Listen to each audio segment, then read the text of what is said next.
My dears, welcome back to Xylem learning. Xylem ലേണിംഗിന്റെ പുതിയൊരു ക്ലാസ്സിലേക്ക് എല്ലാവർക്കും സ്വാഗതം. അപ്പോൾ മക്കളെ, നമുക്ക് ഇന്ന് ഒരു പരീക്ഷയ്ക്ക് വരാൻ സാധ്യതയുള്ള ഒരു ചോദ്യത്തിലേക്ക് പോവാം.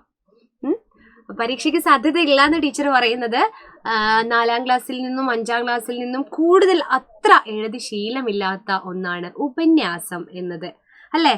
അപ്പോൾ ഉപന്യാസം നിങ്ങൾ എന്ത് ചെയ്തിട്ടില്ല, ഇതുവരെ പഠിച്ചിട്ടില്ല. പഠിച്ചിട്ടുണ്ടോ? അപ്പൊ ഇന്ന് നമുക്ക് ഉപന്യാസം പഠിക്കാം, അല്ലെ? ഉപന്യാസം എങ്ങനെയാണ് തയ്യാറാക്കേണ്ടത്, അല്ലെങ്കിൽ ഉപന്യാസം തയ്യാറാക്കുമ്പോൾ ശ്രദ്ധിക്കേണ്ട കാര്യങ്ങൾ എന്തൊക്കെയാണ് എന്നൊക്കെയാണ് ടീച്ചർ എന്ന് പറഞ്ഞിരുന്നത്. അല്ലെങ്കിൽ എന്താണ് ഈ ഉപന്യാസം എന്നൊക്കെ. അതിനു മുൻപായിട്ട് ഞാൻ നിങ്ങളോട് ഒരു കാര്യം പറയാണ്.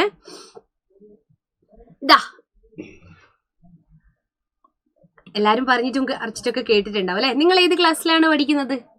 ഏത് ക്ലാസ്സിലാണ്? 6ാം ക്ലാസ്സിലാണോ പഠിക്കുന്നത്? 6ാം ക്ലാസ്സിലാണോ? 5ാം ക്ലാസ്സിലാണോ? 4ാം ക്ലാസ്സിലാണോ? 7ാം ക്ലാസ്സിൽ? ഏത് ക്ലാസ്സിലായാലും നമുക്ക് സൈലത്തിൽ എന്തുണ്ട്? ഓൺലൈൻ ട്യൂഷൻ ഉണ്ട്, അല്ലേ? അപ്പോൾ 6ാം ക്ലാസ്സുകാരുടെ ക്ലാസ്, ഓൺലൈൻ ക്ലാസ്സിന്റെ പേര് വജ്ര എന്നാണ്. അപ്പോൾ വജ്രയിൽ ഒരുപാട് ഫെസിലിറ്റീസ് ഉള്ള ഒരു ക്ലാസ് നമ്മുടെ സൈലത്തിൽ നടക്കുന്നുണ്ട്. ഓൺലൈൻ ട്യൂഷനാണ്. 2750 രൂപയാണ് കേട്ടോ ഒരു വർഷത്തേക്ക് ഇതിന്റെ ഫീ എന്ന് പറയുന്നത്. അതുപോലെ ഇതിന്റെ ഒരു പ്രത്യേകത, ഡെയിലി ലൈവ് ക്ലാസ് ഉണ്ടാവും, അതിന്റെ റെക്കോർഡഡ് ക്ലാസ്സുകൾ ഉണ്ടാവും, അതിന്റെ സ്ലൈഡ്സും നോട്ട്സും ഒക്കെ നിങ്ങൾക്ക് ലഭിക്കുന്നതായിരിക്കും. ഡൗട്ട് ക്ലിയറൻസ് ഉണ്ടാവും, ചാപ്റ്റർ വൈസ് യൂണിറ്റ് ടെസ്റ്റ് ഒക്കെ ഉണ്ടാവും. അപ്പോൾ ഒരു പരീക്ഷയൊക്കെ എഴുതി വളരെ കോൺഫിഡൻസോട് കൂടി നിങ്ങൾക്ക് സ്കൂളിലെ പരീക്ഷ എഴുതാനുള്ള ഒരു ഫെസിലിറ്റി അവിടെ ഉണ്ടാവുന്നുണ്ട്, അല്ലേ? അപ്പൊ എല്ലാ ക്ലാസ്സിലും, അതായത് 4ാം ക്ലാസ്സിലായാലും 5ാം ക്ലാസ്സിലായാലും 6ാം ക്ലാസ്സിലായാലും 7ാം ക്ലാസ്സിലായാലും നമുക്ക് സൈലത്തിലെ മുന്നോട്ടുള്ള ക്ലാസ്സുകളും പുറകിലോട്ട് 4ാം ക്ലാസ് മുതലാണ് തുടങ്ങുന്നത്. നിങ്ങൾക്കറിയാം, 8, 9, 10, +1, +2, നീറ്റ്, JEE ഒക്കെ നമ്മുടെ സൈലത്തിലുണ്ട് കേട്ടോ. അപ്പോൾ എനിക്ക് ബാക്കി പറഞ്ഞു തരാനുള്ളത് പറയാം. ഉപന്യാസം തയ്യാറാക്കുമ്പോൾ എന്ത് വേണം? ആദ്യം ഒരു വിഷയം വേണം. നിങ്ങൾക്ക് എന്തെങ്കിലും ഒരു വിഷയം തരാണല്ലേ, ആ വിഷയത്തെക്കുറിച്ച് ഡീറ്റെയിൽ ആയിട്ട് എഴുതുന്നതിനെയാണ് ഉപന്യാസം എന്ന് പറയുന്നത്, അല്ലേ? കുറിപ്പാണെങ്കിലോ കുറച്ച് എഴുതിയാൽ മതി. ഈ ഒരു പേജിലൊക്കെ കൊള്ളുന്ന തരത്തില് നിങ്ങൾ എഴുതി കഴിഞ്ഞാൽ എന്താവും? ഇത്രയൊക്കെ എഴുതി കഴിഞ്ഞാൽ നിങ്ങൾ നല്ലൊരു കുറിപ്പാകും. ഉപന്യാസം അത് മതിയോ?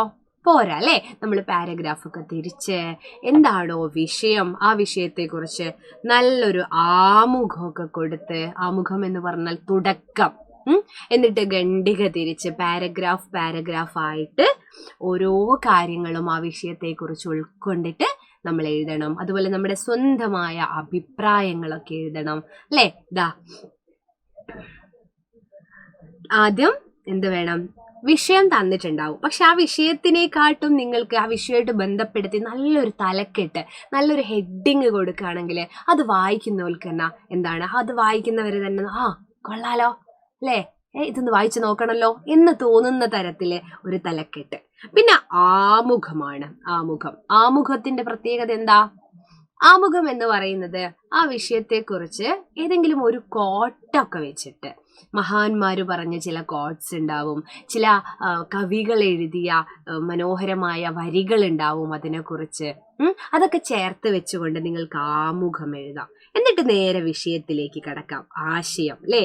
എന്താണോ വിഷയം, അതിന്റെ ആശയം കൃത്യമായിട്ട് വായിക്കുന്ന ആളുകൾക്ക് മനസ്സിലാകുന്ന തരത്തിൽ പാരഗ്രാഫ് തിരിച്ച്, നമ്മൾ ഖണ്ഡിക തിരിച്ച് നമ്മൾ എഴുതാം. പിന്നെയോ, ഈ വിഷയത്തെക്കുറിച്ച് നിങ്ങളുടെ അഭിപ്രായം എന്താണ്? സ്വന്തമായിട്ടുള്ള ഒരു അഭിപ്രായം, അഭിപ്രായം, ഇതൊക്കെ നിങ്ങൾ എഴുതി കഴിയുകയാണെങ്കിൽ, നല്ല പരന്ന വായന ഉണ്ടെങ്കിൽ ആ വായന മുൻപ് വായിച്ചതും പത്രങ്ങളിലും ഒക്കെയുള്ള കാര്യങ്ങളൊക്കെ ചേർത്ത് നിങ്ങൾക്ക് എഴുതിയാൽ അത് മനോഹരമായ ഒരു ഉപന്യാസമാവും കേട്ടോ. അത് ഏത് വിഷയം ആയിക്കൊള്ളട്ടെ. ഉപസംഹാരം, അതായത് നല്ലൊരു എൻഡ് വേണം കേട്ടോ. ഉപസംഹാരം എന്നാണ് നമ്മൾ പറയാ. ഉപസംഹാരം കേട്ടോ. ഉപസംഹാരം എൻഡാണ്, നല്ലൊരു അവസാനം, ഒരു ഒടുക്കോ, ഒരു നല്ലൊരു തുടക്കവും, ഒരു ആമുഖം തന്നെ നല്ലൊരു സ്റ്റാർട്ടിങ്, അല്ലേ? നല്ലൊരു തുടക്കവും നല്ലൊരു ഒടുക്കവും നമുക്ക് വേണമെന്ന് പറയാറില്ലേ? അത് തന്നെയാണ് ഇവിടെയും.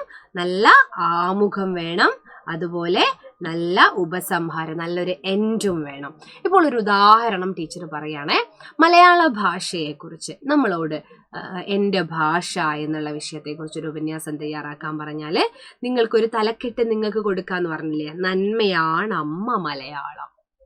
നമ്മുടെ മലയാളത്തെക്കുറിച്ച് എന്നിട്ട് നല്ല ഒരു തുടക്കം. മലയാളത്തിന്റെ ആമുഖം എന്ന് പറയുന്നത് ഇതാണ്: മറ്റുള്ള ഭാഷകൾ കേവലം ധാത്രിമാർ, മർത്യന്നു പെറ്റമ്മ തൻ ഭാഷ താൻ, മാതാവിൻ വാത്സല്യ ദുഗ്ധം നുകർന്നാലേ പൈതങ്ങൾ പൂർണ്ണ വളർച്ച നേടൂ. മറ്റുള്ള ഭാഷകളെല്ലാം കേവലം വളർത്തമ്മമാരും, ധാത്രിമാർ എന്ന് പറഞ്ഞാൽ വളർത്തമ്മമാര്. മനുഷ്യന് സ്വന്തം ഭാഷയാണ് പെറ്റമ്മയെ പോലെ ഉള്ളത് എന്ന് പറയുന്നതാണ് നമ്മുടെ ഈ കവിത. അപ്പൊ നമ്മൾ അതിനെക്കുറിച്ച് എഴുതാം. മലയാളത്തിന്റെ പ്രിയ കവി വള്ളത്തോൾ നാരായണ മേനോൻ പറഞ്ഞതുപോലെ, വള്ളത്തോൾ എഴുതിയ വരികളാണിത്. സ്വന്തം ഭാഷ എന്നത് പെറ്റമ്മയെ പോലെയും മറ്റുള്ള ഭാഷകൾ എന്നും കേവലം ധാത്രിമാരുമാണ്. നമ്മൾ കേട്ട് വളരുന്ന ഭാഷ, അറിയുന്ന ഭാഷ, അമ്മയിൽ നിന്നും ഉതിരുന്ന ഭാഷ. നല്ല തുടക്കല്ലേ? ഏറ്റവും മധുരമുള്ള ഭാഷ ഏതെന്ന് ചോദിച്ചാൽ മാതൃഭാഷയോളം മധുരം മറ്റൊന്നിനുമില്ലെന്ന് ഉത്തരം നൽകാം.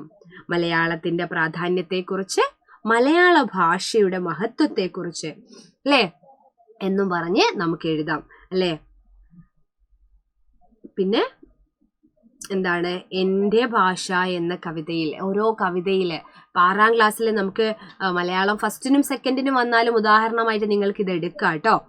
ഇപ്പൊ മലയാളം ഫസ്റ്റിന് 6ാം ക്ലാസ്സിലെ തായ്മൊഴി പീലികൾ എന്ന് പറയുന്ന ഒരു പാഠഭാഗമുണ്ട്. അതില് ഭാഷയുടെ പ്രാധാന്യം വ്യക്തമാക്കുന്ന ഒരുപാട് കവിതകളുണ്ട്. അപ്പോൾ അതൊക്കെ വായിച്ചതിന്റെ അടിസ്ഥാനത്തിൽ നമ്മൾ ഇങ്ങനെ എഴുതും. മലയാളത്തിന്റെ എഴുത്തച്ഛനെ കുറിച്ച്, മലയാള ഭാഷയുടെ പിതാവ് തുഞ്ചത്ത് രാമാനുജൻ എഴുത്തച്ഛൻ കിളിയെ കൊണ്ട് പറയിപ്പിച്ചത് അല്ലേ. കുഞ്ചൻ നമ്പ്യാർ ഭാഷയെ കുറിച്ച് പറഞ്ഞത്, കവിതയെ കുറിച്ച് പറഞ്ഞത്. പിന്നെ നമുക്ക് എഴുതാം, നമ്മുടെ ഓരോ വികാരത്തെയും അത്ര തീവ്രതയോടെ പ്രകടിപ്പിക്കാൻ ഏത് ഭാഷയ്ക്കേ കഴിയോ? മാതൃഭാഷയ്ക്കേ കഴിയോ? മാതൃഭാഷയെക്കുറിച്ച് എഴുതുമ്പോൾ നമ്മുടെ ഉള്ളിലുള്ള ആ മാതൃഭാഷയെക്കുറിച്ച് നമ്മൾ പല പാരഗ്രാഫുകളാക്കി തിരിച്ചിട്ട് നമ്മൾ എഴുതുക. അത് കണ്ടില്ലേ? പിന്നെ അവസാനം നിങ്ങളുടെ ഒരു അഭിപ്രായം. കാലം മാറുമ്പോൾ കോലവും മാറണം എന്നാണല്ലോ. കാലത്തിന്റെ കൂട്ടത്തിൽ മാറുന്ന കോലത്തിന്റെ കൂട്ടത്തിൽ മാതൃഭാഷയോടുള്ള സമീപനം മാറുന്നുവോ എന്ന് സംശയിക്കേണ്ടിയിരിക്കുന്നു അല്ലെ. ഇപ്പൊ ഇന്ന് എനിക്ക് മലയാളം അറിയില്ല എന്നൊക്കെ പറയുന്ന ആളുകളാണ് കൂടുതൽ. എൻ്റെ കുട്ടിക്ക് മലയാളം എഴുതാനും വായിക്കാനും അറിയില്ല എന്ന് പറയാൻ ആഗ്രഹിക്കുന്ന ഒരു പൊതുസമൂഹത്തെ നമ്മൾ ഇന്ന് അഭിമുഖീകരിക്കുന്നുണ്ട്, നമുക്ക് ചുറ്റുണ്ട്. അപ്പൊ അതൊക്കെ ചേർത്ത് നമുക്ക് എഴുതാം. അങ്ങനെയുള്ള ആളുകളോട് ഒരു ഉപദേശം അല്ലെങ്കിൽ ഒരു ഓർമ്മിപ്പിക്കലൊക്കെ കൊടുത്തിട്ട് നമുക്ക് അവസാനിപ്പിക്കുകയൊക്കെ ചെയ്യാം അല്ലെ. അവരോടൊന്നേ പറയാനുള്ളൂ, ഊട്ടി വളർത്തിയ മാതൃഭാഷയെ തള്ളിപ്പറയുന്നത് സ്വന്തം അമ്മയെ തള്ളിപ്പറയുന്നതിന് തുല്യമാണ് എന്നല്ലേ. കുരീപ്പുഴയുടെ മനോഹരമായ ഒരു കവിതയുണ്ട്. അമ്മ മലയാളം എന്ന കുരീപ്പുഴയുടെ കവിതയിൽ, ഒലയും നാരായവും കാഞ്ഞിരത്തിന്റെ ചോലയിൽ വച്ചു നമിച്ചു തിരിഞ്ഞൊരാൾ ആദിത്യ നേത്രം തുറന്നു ചോദിക്കുന്നു, ഏത് കടലിൽ എറിഞ്ഞു നീ ഭാഷയെ അല്ലേ. ഏത് കടലിലാ നീ ഭാഷയെ എറിഞ്ഞത് എന്ന് കവിയെ സങ്കടത്തോടെ ചോദിക്കുന്ന ഒരു കവിതയുണ്ട്. അത് കണ്ടോ, നമ്മള് ആദ്യം ഒരു കവിത ഇതിൽ ചേർത്തു തുടക്കത്തില്. ആ കവിതകളൊക്കെ ചേർക്കുമ്പോൾ അതിന് മാർക്ക് കൂടും, ഉപന്യാസം എഴുതുന്ന സമയത്തായാലും മത്സരങ്ങൾക്കായാലും കേട്ടോ. പിന്നെ ടീച്ചർ കുരീപ്പുഴയുടെ മലയാളം എന്ന് പറയുന്ന ഒരു കവിത, പിന്നെ അമ്മ മലയാളം എന്ന് പറയുന്ന ശ്രീ രമേശ് കാവിലിന്റെ മനോഹരമായ ഒരു കവിതയുണ്ട്. അതുപോലെ നിങ്ങൾക്ക് ഏതാണോ അറിയുന്നത് ഭാഷയുമായിട്ട് ബന്ധപ്പെട്ട് അതൊക്കെ നിങ്ങൾക്ക് ചേർത്ത് എഴുതാട്ടോ. പിന്നെ അവസാനം നമ്മൾ ഉപസംഹാരം വേണമെന്ന് പറഞ്ഞില്ലേ, നല്ലൊരു എൻഡ് വേണമെന്ന് പറഞ്ഞില്ലേ. ജീവിത ഭാഷയെ വിറ്റുതുലയ്ക്കാൻ ഇറങ്ങിയ ഒരു തലമുറയോട് കവിയുടെ ചോദ്യങ്ങളുടെ ഒരു കുമ്പാരമാണ് അമ്മ മലയാളം എന്ന കവിത. വീണപൂവും പ്രേമസംഗീതവും ഇതൊക്കെ ഓരോരുത്തരുടെ കവിതകളാണ്. ഓമനത്തിങ്കൾ കിടാവോ എന്ന് പറയുന്ന ഇരയിമ്മൻ തമ്പിയുടെ അല്ലെ, ഓമനത്തിങ്കൾ കിടാവും ഒക്കെ സമ്മാനിച്ച സ്നേഹപൂർണ്ണ മലയാളത്തെ ചുട്ടുകൊല്ലാതിരിക്കാൻ നമ്മൾ പുതിയ തലമുറ ശ്രദ്ധിക്കേണ്ടതായുണ്ട്. തമ്മിൽ പിണങ്ങുവാൻ പിന്നെ ഇണങ്ങുവാൻ നമ്മെ പഠിപ്പിച്ച നന്മയാണ് അമ്മ മലയാളം എന്ന് കൂടി ഓർമ്മപ്പെടുത്തുവാൻ ഞാൻ ആഗ്രഹിക്കുകയാണ് എന്നും പറഞ്ഞ് നമുക്കത് സ്റ്റോപ്പ് ചെയ്യാം. അപ്പോൾ ഒരു വിഷമവും ഇല്ല. എല്ലാവരും ഉപന്യാസം എന്ന് കേൾക്കുമ്പോൾ ഭയങ്കര പേടിയോടെ നോക്കാറുണ്ട്. ഒരു പ്രശ്നമില്ല. അപ്പോൾ ഇങ്ങനെയാണ് ഉപന്യാസം എഴുതേണ്ടത്. കൂടുതൽ കാര്യങ്ങൾ നമുക്ക് ലൈവ് ക്ലാസ്സുകളിലൂടെ, മാരത്തോണിലൂടെ, അതുപോലെ ആപ്പ് ലൈവിലെ ക്ലാസ്സുകളിലൂടെ ഒക്കെ കാണാവുന്നതാണ്. എല്ലാവരും ജോയിൻ ചെയ്യാം കേട്ടോ.